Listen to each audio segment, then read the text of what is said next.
Hello, my friends. My name is Jack Ducard, and this is Sentinel Circle. Thank you for being here today. I appreciate it. We're going to go ahead and switch over to this story. I found this story during my daily perusings, and I got to be honest with you. I am absolutely upset and horrified, but it brings up a very interesting question, which is kids and unrestricted access to the internet.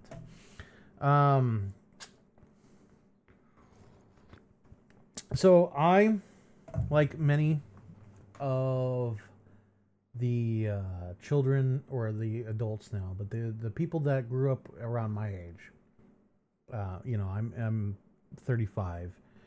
So people who grew up in the 90s in school, we had internet, and we did not have any because obviously our parents didn't understand the internet.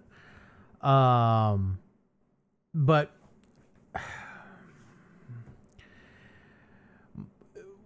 the reason why I'm bringing this up is, I grew up with things like Live Leak and World Star Hip Hop and, the infamous cartel videos and the videos that came from the Middle East and all those videos. And I saw them, and, I don't want to say it desensitized me, but it's more like I'm used to seeing certain things, and it's very interesting to see someone get chopped up in front of you. It's obviously it's not like the movies. The movies, I think, do it in a way that's very graphic, more so than what real life looks like. Not to say that it's glorifying it. It's more just it's a caricature, basically. It's an exaggeration. So, anyways, we'll start with the article, and I'll show you the line that kind of made me think of that, and that might pop in your mind too. So. The article is titled "Surprise Police Report Reveals Disturbing Details in Murder Plot Involving 5th Graders." Now, I remember when I was in 5th grade. I remember it distinctly. And like I've seen, I've worked with kids, and my memories of 5th grade are... It's kind of like, how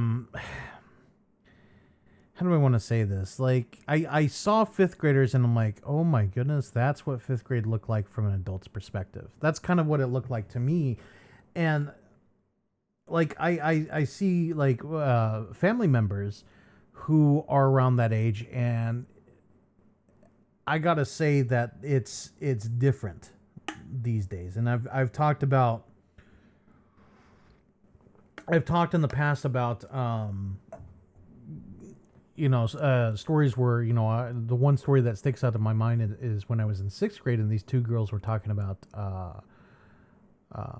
condoms in the classroom before class started. And like, you think of that, and then being 35, and you're like, oh my goodness, that is just way too young for that. It's a very different perspective. Like, at that age, you're so eager to grow up and be out in the world and, see what you can make of yourself. And being out in the world and seeing what I am now, I'm kind of like, that was a mistake, but sure. No, I honestly, I prefer adulthood over being a child, but, that comes with certain problems, but, we won't get into that. Anyways, so let's go ahead and read this and just kind of go through it. This happened in Surprise, Arizona. So, surprise! You got 5 kids trying to kill each other. I shouldn't joke like that. That's pretty dark.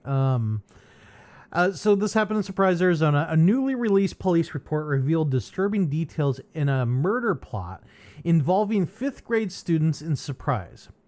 A group of 10 and 11-year-old girls is accused of devising a plan to kill a boy in school. Documents said the friends devised this plan during lunch and recess on October 1st, 2024. So this is the other problem that I have with this, and this is the other reason why I brought this, is it's 4 girls ganging up on a boy. Okay? If this was the inverse of that, and I've talked about this before, it would be screamed from the top of every mountain and church steeple and prayer tower in the entire world. Well, maybe not every prayer tower.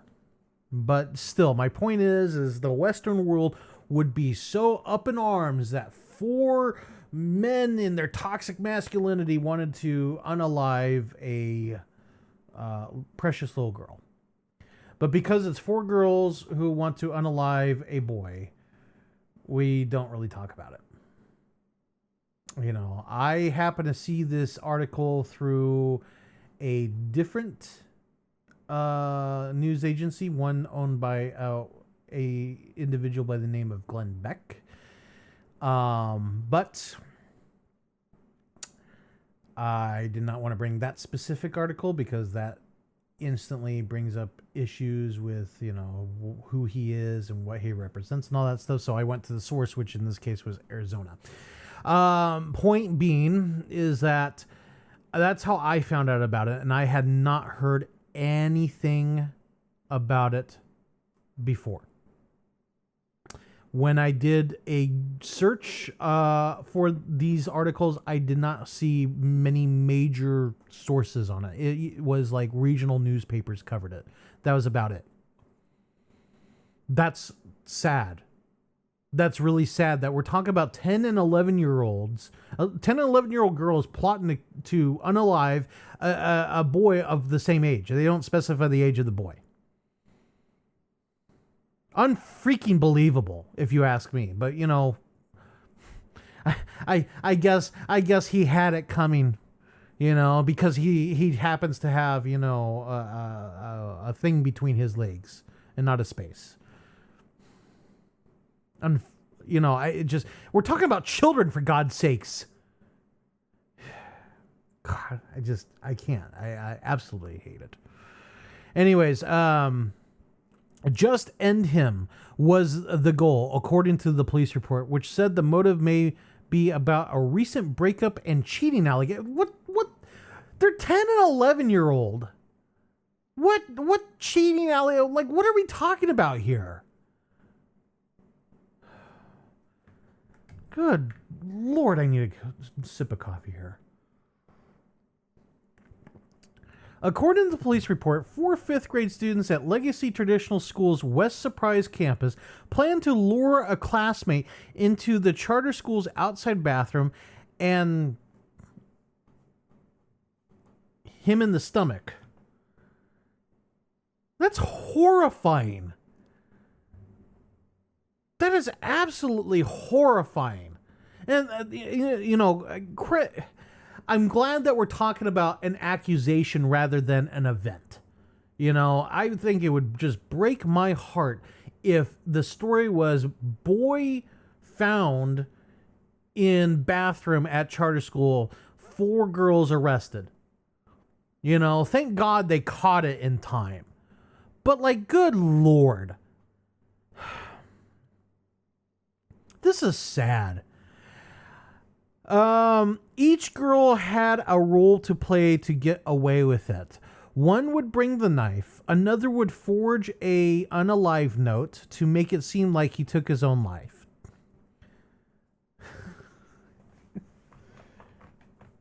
That's sick.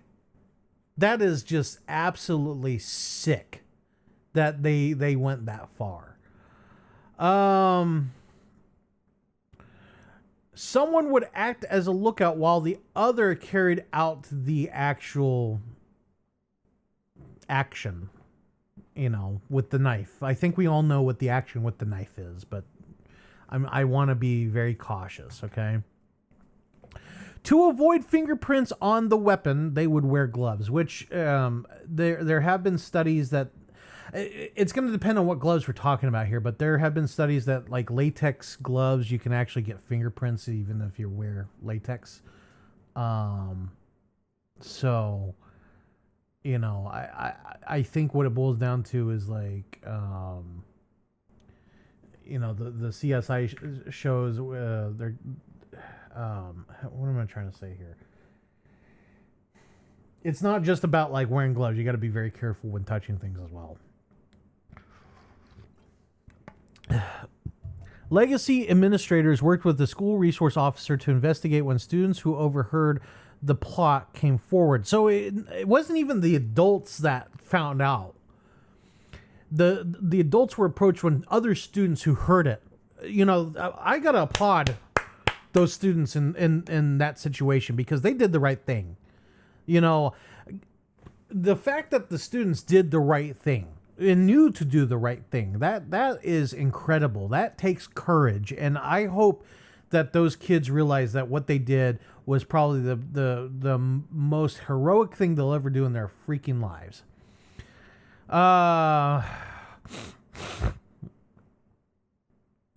The next day, their backpacks were searched and the suspects were questioned individually with their parents present, which the parents should have gotten attorneys.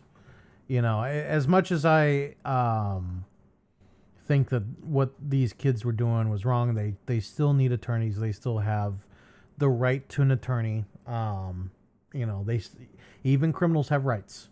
If criminals don't have rights, then tomorrow it could be our rights. So I firmly believe that everybody, regardless of how disturbed and depraved that individual may be, they deserve rights.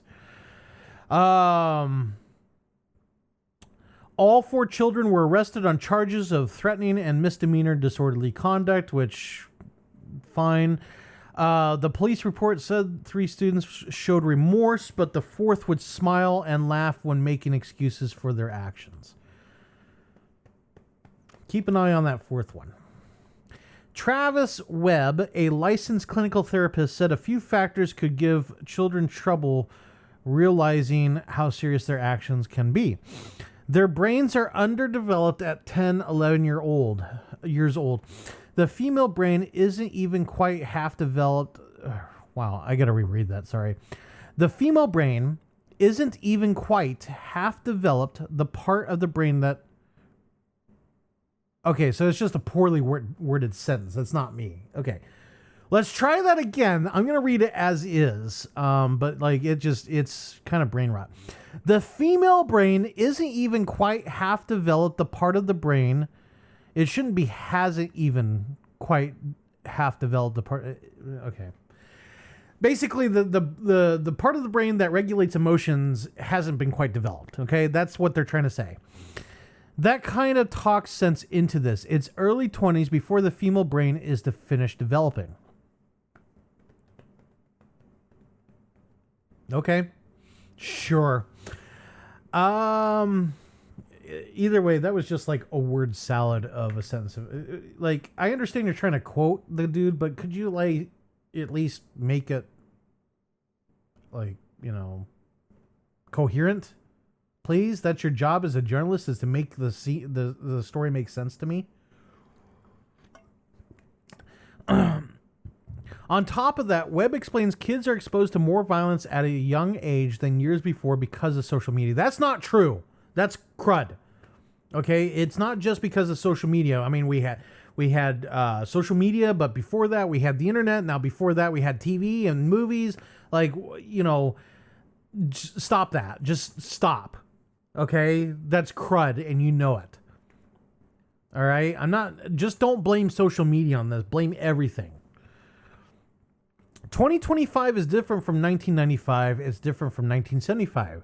They don't really come up with this on their own. They don't think violently. They certainly don't think about gloves and fingerprints and unalive notes. Again, that's like we just had 13 reasons why in the whole, this is, not trying to encourage unaliveness. If you're feeling thoughts of unalive, go call the national hotline.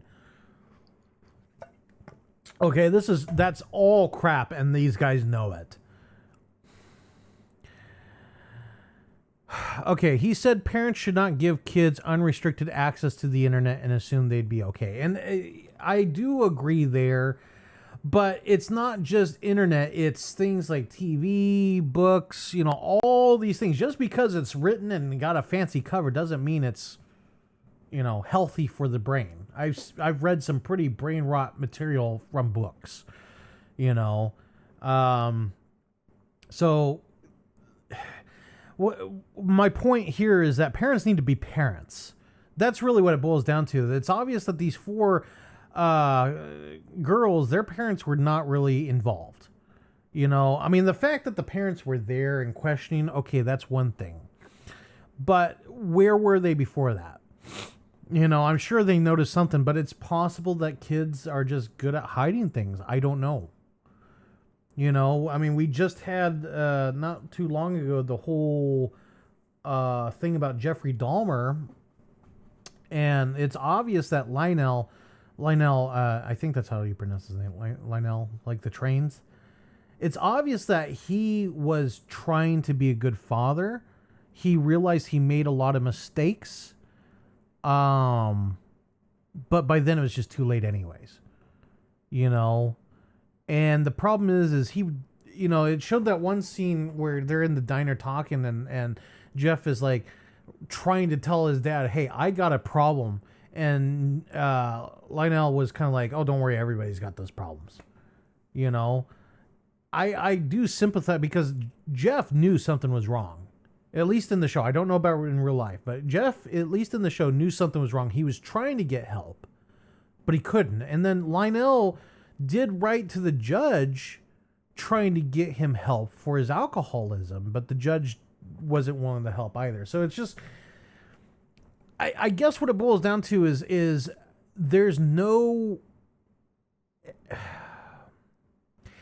failures along all parts of the chain of society. The question is, what failures do we focus on? So back to what I was saying, he said the parents should not give kids unrestricted access to the internet and assume they'll be okay. So, okay, fine.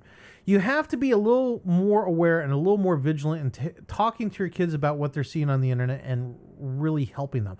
Well, okay. The first thing that comes to my mind is put a web filter on. My question to everybody in my audience is how many people actually know how to do that? And then of course, when I was in high school, we found ways around the web filters. We found websites that allowed us to bypass the web filters. We found websites that allowed us to bypass the restrictions and all that stuff. So even web filters are not foolproof. There's always a way around.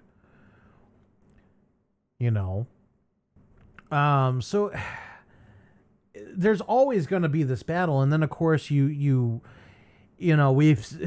always had the trope of like the kid that the parent was too harsh on them in school. They got out and then they went really nuts, ballistic, and then they burnt out really freaking fast. There's always that trope, and the point is I don't know. I don't know what the right answer is, and no two kid is similar. Like there's always going to be a different answer for a different kid, but again, how are you going to be balanced and fair? Sorry, I hit my mic there. He suggests parents approach their kids and ask if they had thoughts of hurting themselves or others. He said not to make a child feel as if they're going to get in trouble if they say yes. Well,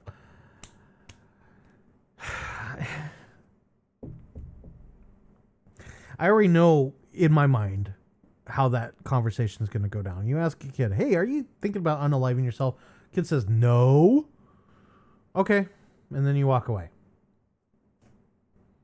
Like, the kid's really going to say, oh, yeah, because, again, kids don't want parents in their lives at that age. Like, I get it. I shouldn't say that. It's more they want to be independent and free and stuff. But learning the signs of depression and stuff, I think is more important. And this article really should have taken the time to do that.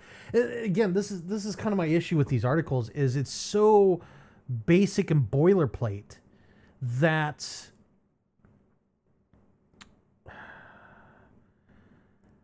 like it just seems like it's canned responses. Ask your kid if they're feeling like they want to unalive themselves. Well, rather than saying that, say, if you see these signs, maybe take them out and go fishing or something like that. I don't know. I don't know. But it just seems like, I appreciate what it's trying to do. I just think that it could have gone the next step. And this is the problem with journalism and psychology and all that, is everybody just wants to do the absolute bare minimum. But maybe even saying, hey, could you please do the bare minimum is what's needed, because I've seen, parents not even do that. They just freaking provide and say you're free to do whatever you want and then leaves. I don't know. Let's finish this article up so that way I can go into final thoughts, because a lot of things are popping up in my mind here. Instead, he says to really listen to them. If they do have harmful thoughts, he recommends seeking professional help. Of course, yeah. Let's take the kid to the hospital and then, stick you with a $5,000 bill. When asked for an update on the case, Surprise PD said the department has not shared and does not plan to share any further details about the incident, of course, because, minors are involved. The school also did not respond to requests for an interview, but the police report said the suspects were released to their parents and were suspended pending expulsion at the time of their arrests. Arizona's family... that's the show's name. Pardon me. Arizona's family contacted family members of all four suspects. They declined to comment. Well, they really should not be doing that. I really think that that's not okay.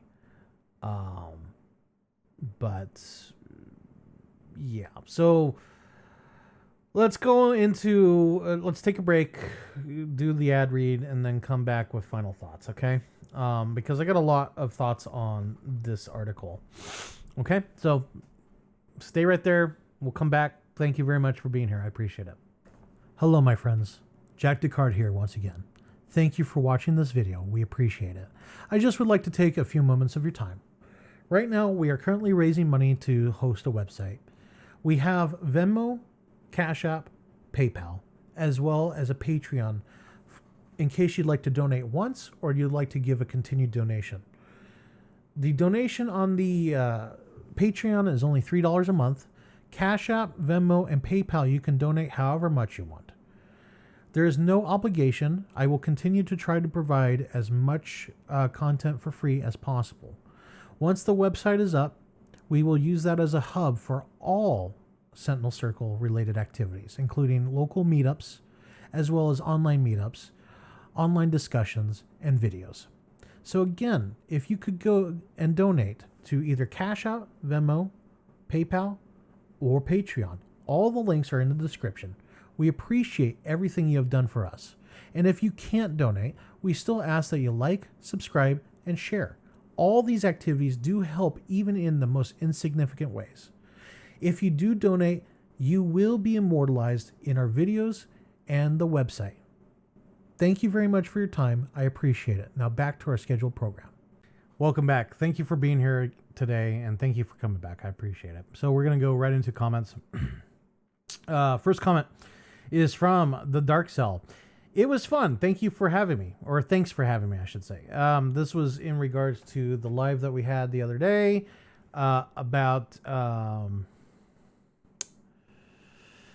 alternative societies with Mr. Sam Fisher. Now, granted, that conversation was very contentious with a lot of people. I will say I was very happy with the turnout. We had multiple times where it was completely book solid. We maxed out our amount, and I thought that was a very engaging conversation. Now, I know that some people thought that it was not the best run situation. And I will say that I could have done more to moderate. My whole philosophy on moderation in a conversation is I don't want to derail it with my moderation. I want to be as laissez-faire, let the conversation happen naturally, let it happen organically. And that's kind of my feelings on the whole situation. But I will say that I could have done a better job. And I'm going to take that criticism to heart. The next conversation that we have coming up with Dark Cell and the Kandahar Giants this Thursday, I'm going to really like be more proactive rather than reactive. But again, it's a very delicate balance. And like I said, I'm not going to get it perfect. I'm not perfect, but I'm going to do my best. So,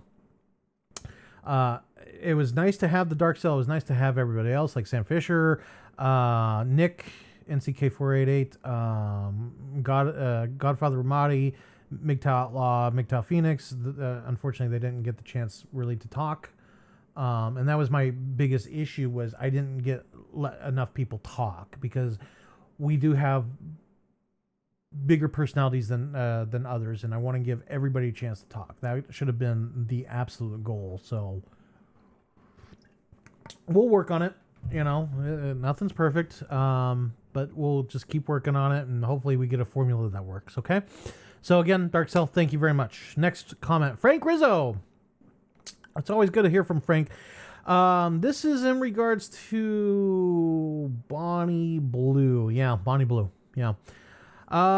If a man can be arrested for solicitation, why is a woman not arrested for solicitation for all this wonderful adult entertainment they are offering to sell us? And this is a very good point. Gonna be hard to trick me to pay for OnlyFans when adult content is free, but I like that OnlyFans compensates the women doing the act. I prefer we outlaw all free adult content and regulate all allowed adult content. I'm only going to support lesbian adult content. Maybe then the algorithm can shift away from the woman needing to be with 8,000 dudes to get views. So this is a very interesting aspect, and I know some of the websites, if you're verified, because they put ads. It's similar to YouTube. They do ad sharing, and my understanding is the money there is actually better than YouTube and Rumble. But like, you got to really watch it, because like, for example, like if I put my videos up on, for example, the infamous hub, the problem is I don't want my content sharing space with things like adult marital aids and stuff like that. Because again, I want my material to be as open and as free as possible. And as much as I'm sure some of my audience does go onto the hub, they're not there for me. Which, no judgments, but I would think that they're not there for me. However, there was that infamous situation where the famous e-girl, Belle Delphine, she started a page on the hub, but she was only showing like some really like teasing material. Like one of the videos was her playing with a chicken, and it was like, watch me stroke this slang word for male genitalia. So I will say that the free isn't really free. The only reason why it's probably free is because, you're either watching ads, or if you have ad blocker, then it's truly quote unquote free. But adult content is not free. You're always paying for it with something, be it money, time, addiction, your mental state, all that stuff. There's always a cost to any kind of entertainment you consume. Certain content has more of a cost than other content. So, the other point that he brings up is, if a man can be arrested for solicitation, why can't a woman be arrested? And this is a very good point, is It's only illegal up until there's a camera involved. Then it becomes a production, which is odd.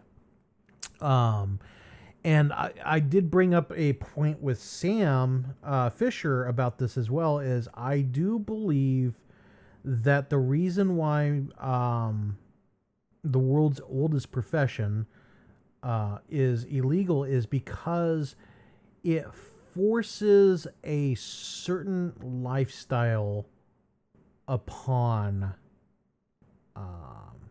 men. And the thing, let me put it this way. When it comes to the world's oldest profession, there's no middlemen. And the United States of America, in my view, I shouldn't say just the United States, it's more capitalism.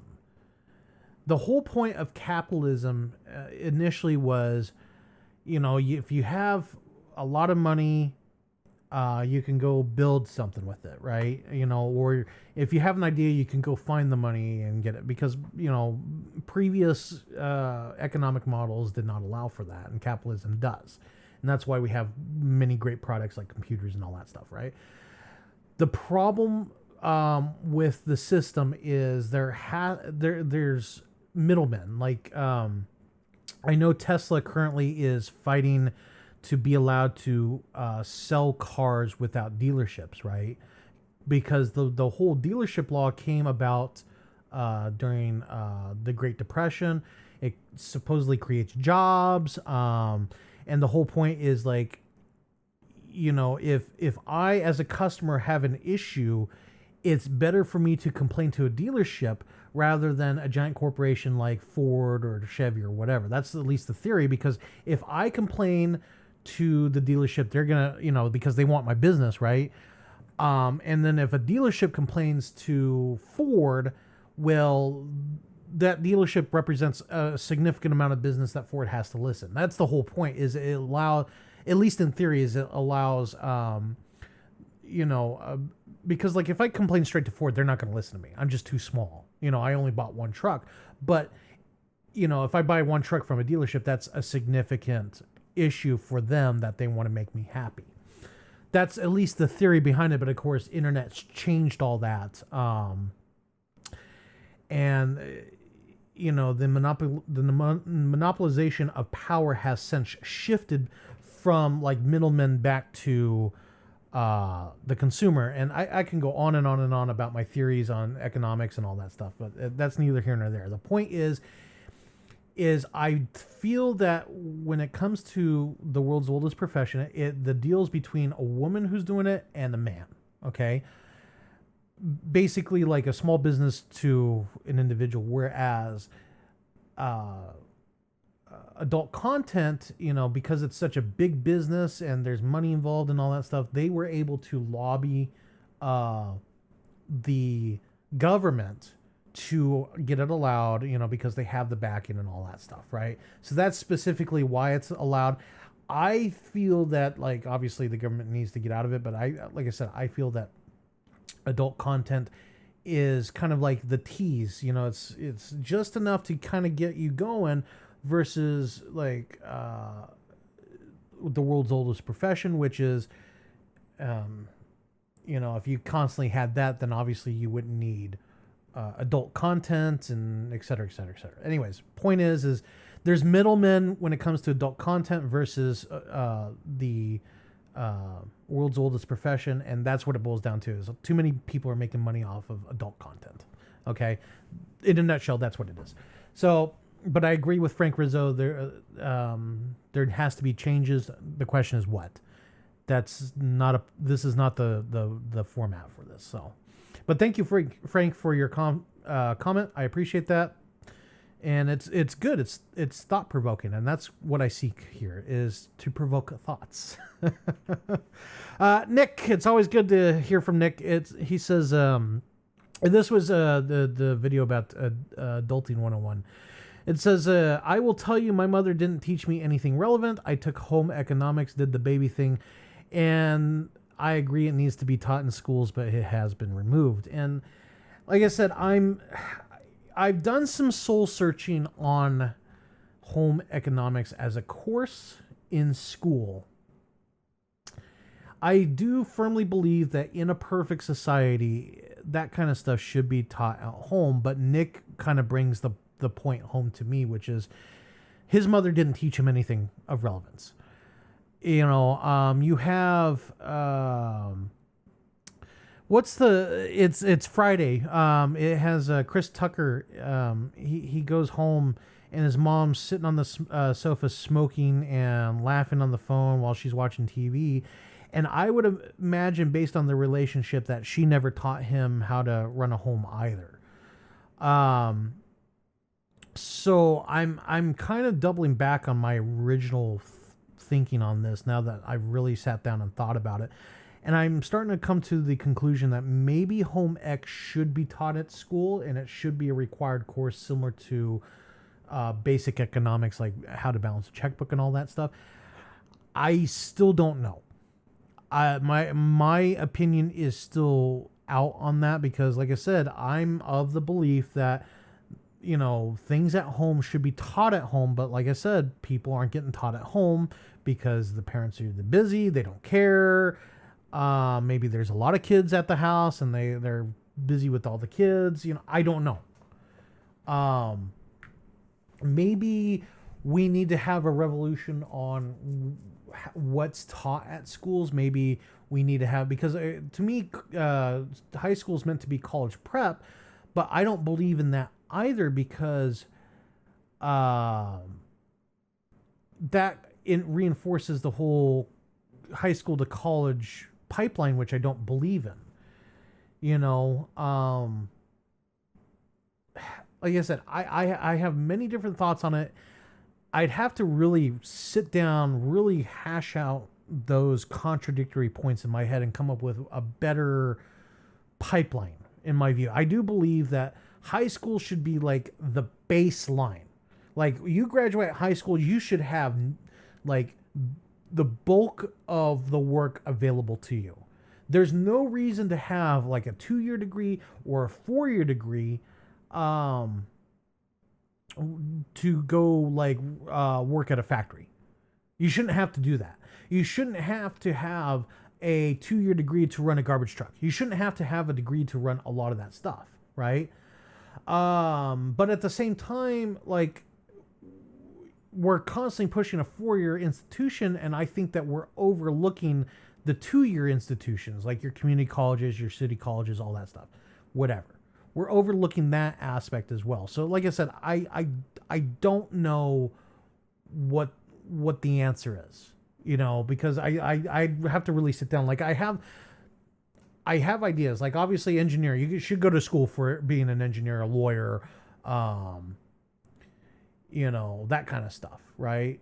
And even with lawyers, like, you know, Lincoln was a self-taught lawyer.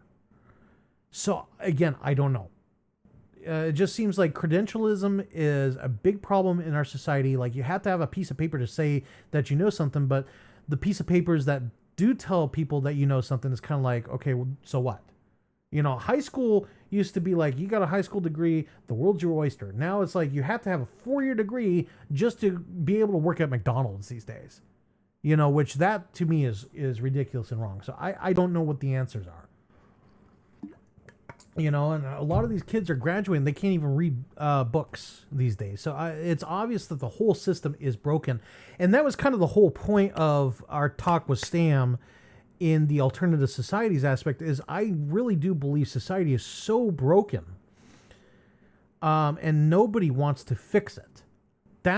That's probably the biggest problem in my book, is the people who should want to fix society don't care. They are trying to, or, you know, they promise that they're going to fix it and they don't. I don't, like I said, I could go on and on and on about everything that Nick brings up here, and I would barely scratch the surface. So I'm going to end that here. Again, thank you, Nick. Thank you so much for your comment. Very thought-provoking. Singletown. This comment came from Rumble, and he gave me quite a bit of comments, so I'm going to go through them for quite a bit. But Singletown, women should stop giving everybody or anybody advice. Jup the wall of text. I don't know if he says jump the wall of text, or if that meant it was a typo. But I will agree that it's funny how the gender that allegedly has the most mental health issues insists on telling other people how to live their lives. I think that's very contradictory, and that's the one thing I will say about that side of the gender spectrum, if you believe in that. I'm just using their term. That end of the gender spectrum, they have to stick their nose in everybody's business and tell everybody what they think and all that stuff, and meanwhile, men just don't care. Anyways, Singletown, it's always good to hear from you. Thank you very much for being a good guy. Thank you so much. I keep missing your lives. I'd like to join one of your lives one of these days. Hopefully when I'm on my vacation this week, I can jump in. So we'll see. We'll see what the future holds. And I think, oh no, we got one more from Timster. Timster007. It's always good to hear from Tim. I have had this discussion with both males and females, and almost unanimously, all the women see men as disposable and not of any consequence. And unfortunately, that is a very astute observation. You know, I know that Aaron Clarey wrote that book, A World Without Men. He did it from an economic standpoint, and it's fascinating to see. I have not read the book. I've only, because I refuse to pay for books like that. I've only seen reviews, like, for example, Raymond's Thoughts and Minds gave a review on it. A lot of people gave reviews on his book. But he's approaching it from, like, because his whole shtick is, you know, he's in accounting or economics or whatever. And I am a realist. You know, I see the world beyond a spreadsheet. It's nice to have spreadsheets to kind of give us an understanding, but a spreadsheet can only tell us a certain story. I know that it's not all women, okay? And I know that, like, you know, everyone's going to say, well, it's always all women. I know of a couple women.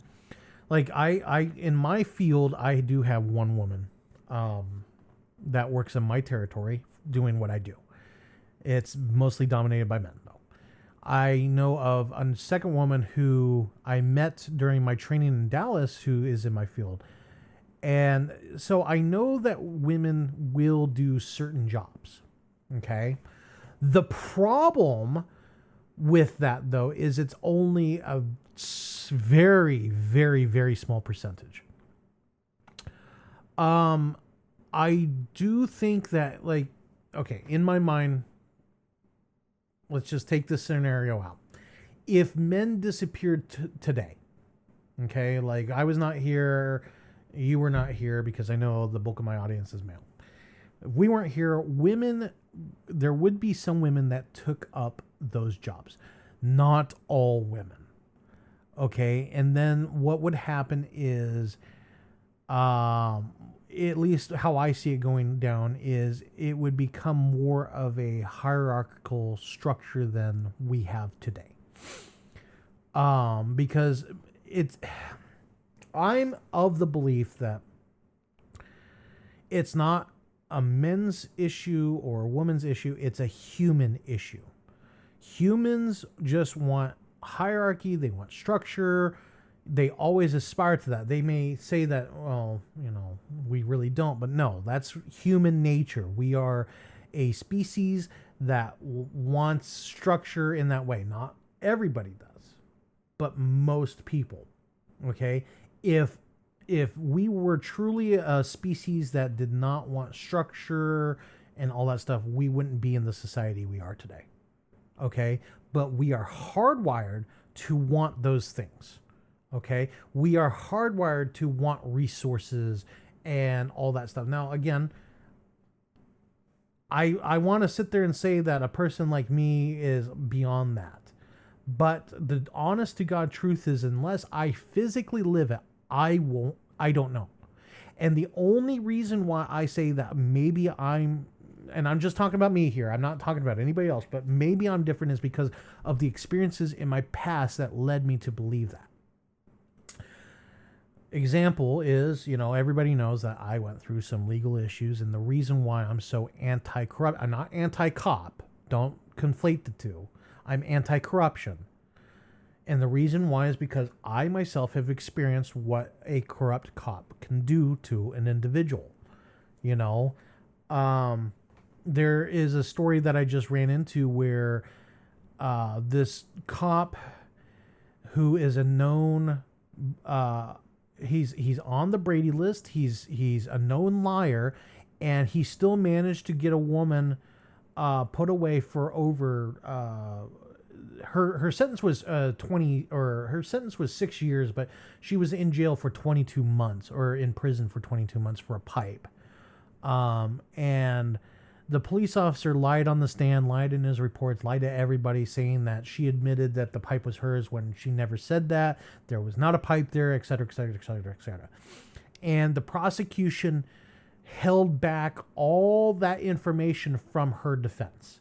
That is why she got the retrial, and then that is why she was able to get out of prison. But the problem is her whole life has been upended because of one incident. And, even though I do go hard on women on this channel, I am very sympathetic to anybody in any gender who goes up against an authority. Because I experienced it myself too. A lot of people, just because that individual has a badge, a lot of people will take their word. And what people forget is anybody that has a badge is still a human behind that badge. And that's the one thing that drives me nuts is, you have a piece of paper, you have a badge, you have something that makes you a quote unquote authority on something. And everybody just takes their word over yours. Even though you may have more experience, you may have better truth, et cetera, et cetera, et cetera.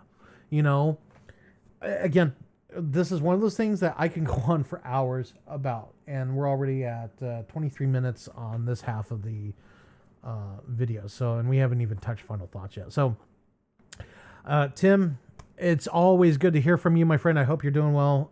Thank you very much for this lovely comment. It was another thought-provoking comment, and those are the ones I like. And I think, that was the last one. So let's go ahead and fade to my handsome face. So this article brought up a lot of emotions for me. The first thing is it just feels like, look, okay, let's start from the end and work our way backwards. So the gentleman, let me find his name right.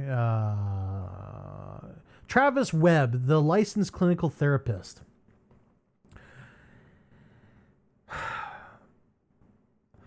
His his advice is just so canned. And I hate it. I absolutely hate his advice. I know his heart's in the right place, but he does it for a living, and I hate his advice, which is 2025 is different than 1995. It's different from 1975. Kids are exposed to more violence at a young age than years before because of social media. That's what it was in a nutshell. And if social media wasn't present, they would blame something else. Okay. It's not the content. Yes. Okay. I will admit that, we're different than 1950, which is like, Leave It to Beaver, that kind of stuff. You may have talked about like, a newspaper story, and, the worst in that newspaper story was, I don't know, like, Timmy fell down the well in a newspaper like that. Okay. That might've been the worst that a lot of people experience. Well, we have to remember one thing and one thing only, is we are living through an anomaly currently. The world in most of human history, and I'm just talking about human history, we're not even talking about history as a whole, but the most the default of human history is violence. You know, humans have done the worst of the worst. We've done things like, you know, the big G word. You know, the Armenians went through it. The Jews went through it. You know, during World War II, there were a lot of people that went through some horrible, horrible things. And here, especially here in the United States, we have gone through a very peaceful and quiet time. And yes, it seems like it's getting worse, but to me, it's more, we're going back to what we used to be, you know. In fact, I've been having a conversation with Collapse of Civilization. He's unfortunately he shut down his YouTube channel. I really wish he kept it open, but he has a video that he's reading quotes from Thomas Sowell about the collapse of the Roman civilization, and he said that basically Thomas Sowell is saying that there was, you know, it didn't collapse when the barbarians came across and took down the gates. It started well before that. And it was a very thought-provoking video, and I've had conversations with Collapse of Civilization. I really do believe that we're going through a collapse. But when people think of collapse, they think it's going to go to like a Mad Max situation. I don't really believe that. I believe that really the best example of what it would look like, believe it or not, at least in my view, is I think it's going to be like, what's that one movie? Death Race with Jason Statham. And specifically the opening scene in that movie was he's working in a factory and it's pay time and they get paid every week, and you got armed guards standing next to the pay clerk, and he's given a chunk of cash, and Jason's like, this isn't enough for the amount of work I got. And they said, well, do you want it in a check? And he's like, no, the check will be worthless next week. That to me is what we're gonna go through, because I to sit there and say that we're going to go through a collapse and wind up like Mad Max, to me is, I simply think that we're too advanced for that. To get to that point would take something very catastrophic, like, you know, population is reduced to 1/1000th of what it was, that kind of stuff, you know, to the point where we just can't maintain civilization. But with the population that we have, we can maintain things like, you know, oil production and all that stuff. And I know that there have been some people saying that, you know, there may get to a point where power is not going to come back on and things are going to start failing. I don't particularly believe that. I do think that it's just going to be, things are going to get more expensive because skilled labor is in such short supply that we have to pay more money to keep those people around in certain critical spaces. Therefore, prices go up, and it's just a cascading reaction. I do think that that's kind of where it's going to go. So with that being stated, I think that what's happening with kids these days is just, it's a symptom to a larger problem. I don't think the internet is the source of that problem. I do think that it's absentee parentism is the biggest problem. And what I mean by that is, and I've harped on this over and over and over again, which is, when was the last time you've seen parents really do much with their kids impromptu? And what I mean by impromptu, like Nick is a parent to, I think, 2 or 3 kids, something like that. He's he's a stay-at-home dad, and he's constantly doing things with his kids, and they're learning. Like he said, he's buying a microscope, and they're going to look at things under the microscope. I had a microscope as a kid, one of those chintzy ones, right? I looked at things underneath it, but my mom did not really do much regarding that. Like, she bought it and just gave it to me. She didn't really like take the time to like engage with me on that. And that's kind of where I see it is I don't see parental engagement, right? The parents are there, but they're checked out. Like, I've seen it with members of my own family. You know, my sister-in-law, she just throws a cell phone at her child, and while she's talking to other adults. Now, I've heard the inverse example of that, which is, you know, parents want a break, you know, and that's their break, so they give the kids the cell phone. But every single time she's done that, and I've offered to play with the kid and all that. You know, I enjoy kids, not in that way. I know what you're thinking. No, stop. Get your head out of the gutter. But like, you know, the moment the phone enters his hands, he's gone. You know, you can't even shake him out of it. And the moment they take the phone away from him, he starts crying. You know, I do believe that is a big problem. And this article kind of shows to me that that's a big problem. But there's another aspect to this that we'll cover here in a second. So then the question is, okay, well, let's regulate the internet. Well, okay, so there's two ways to regulate the internet. One is parents need to do their job and regulate the internet themselves. Well, the problem that I initially see is adults are not tech savvy. I don't care what anybody freaking says.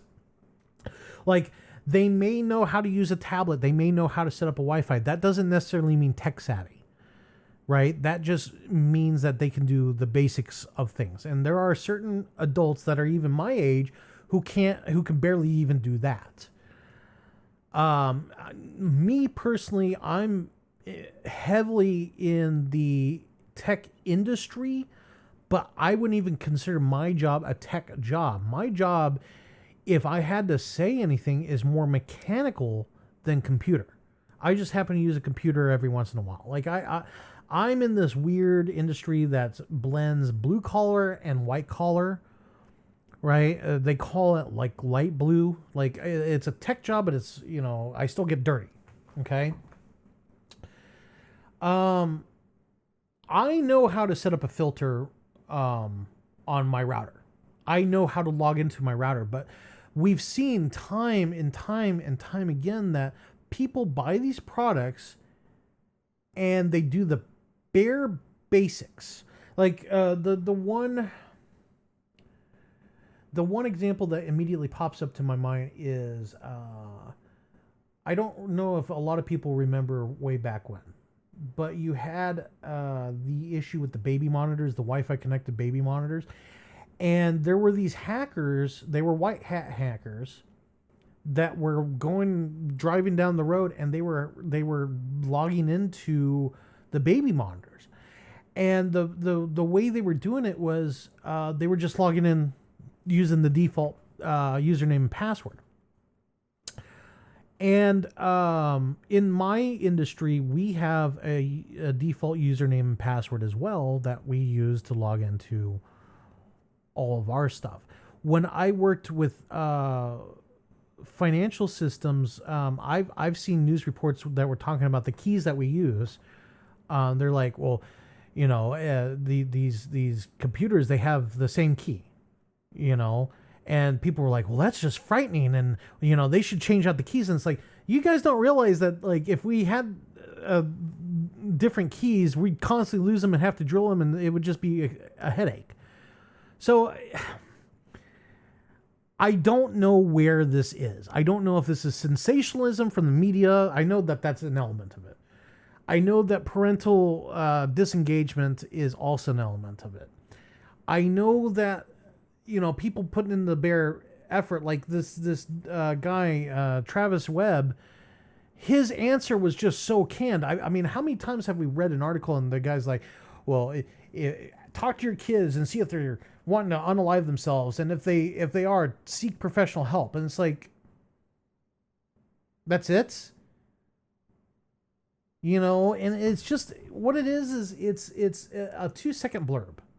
That's all it is. It's a 2-second blurb. I'm sure that there was a bigger interview, but the article writer, he's got a deadline. He doesn't want to deal with it. This is just a job to him, so he reduces it down to a gem. It just seems like it's constantly this cycle of meh that creates this perfect storm that creates articles like, or situations like these 4 girls that want to unalive this one boy.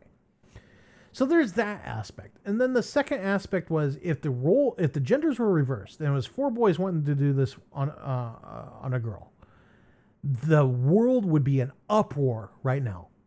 And the fact that I only saw this article once, and then I had to actively search it for a better source. And granted, like, this was one of the first that popped up, but like I looked and, New York posted an article on it, but it was like literally a paragraph. There was just such a collective, we got better things to talk about. And I'm worried that that's kind of where this is going, is there's so much out there now that it's all becoming collective noise. And, like the whole saying, the human brain can only focus on like 10 things at a time. I think that that's really where we're kind of at right now. There's just so much out there that we can only focus on like a couple things. And the simple truth is I don't know where all this is leading to, but it's leading to something and I don't like it. Excuse me. So, and then lastly, I will agree that the ages of the individuals involved was shocking. Again, I remember 5th grade. I remember, I'm going to tell on myself, I apologize, but I remember being bullied at that age. I remember, one of the reasons why I swear so much is because I used to not, my parent, well, my mother was very anti-swearing. So, we'd come up with our own swears. And the one that I specifically used was doe because Simpsons, And I got mocked for it relentlessly to the point where I just started swearing like a sailor because I didn't want to be mocked for that. And that was my experience. And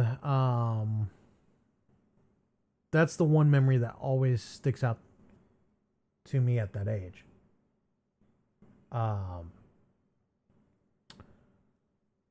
But like, I don't know. I don't know where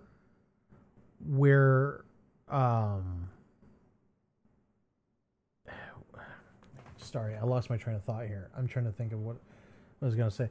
I don't know where all this leads. I do think that, this is kind of young for this, but like I said, I think about what happened to me in the 6th grade, and those girls were talking about condoms.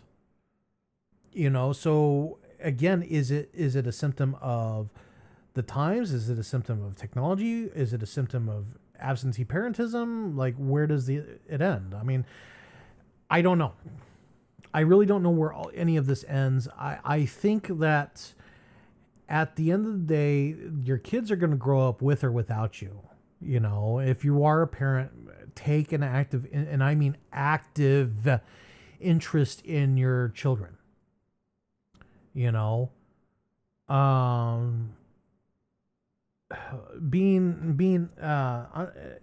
inactive with your kids is probably the worst thing that you can do. Because like your, let me put it this way. It's like a, how do I want to do this? It's like a sponge. Okay. Let's use the sponge analogy. Children are like sponges. Okay. They're going to absorb something. That's just the inherent nature of a sponge. They can absorb clean water, which is what you as a parent are, right? But that means that you have to be actively involved in your kids. Or they can absorb something that you have no idea what they absorbed. And that is the influences of friends, of other parents, of media. You know, because like I read an article like this and I think of, you know, the rap, you know, when people are like, rap is not an art, you know, I think of the whole video games argument. Everyone's so quick to blame one specific thing. This is what's destroying our kids. And it's what it boils down to is, you know, if it's not that one specific thing, you're going to blame something else. Rather than say, okay, it's really, you know, as a parent, take an active interest in your kids. Okay. Why not say that, you know? And I don't know if maybe it's because, you know, the media wants to blame something, or they're using it as a way to kind of get people to talk and engage, because again, you know, the whole point of media is to sell advertisement. You know, the only way to sell advertisement is to get eyes onto your paper.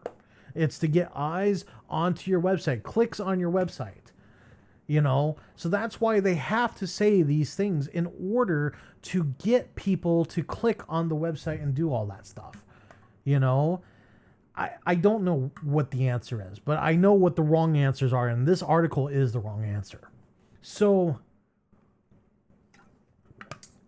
I could go on and on and on all day long about this. And I'm starting to really run out of time here. The point that I'm trying to make is this is a multifaceted problem. Multifaceted problems cannot be solved in an hour or a day or a week. They may be able to be solved in a month, but it takes time. It takes years. And the problem is as we're debating this stuff now, new technology is coming in. Like AI is coming in, you know, and people are saying, well, how is this going to affect the kids? And it's like the kids can't even read to begin with anyways. So what does it matter if AI comes in?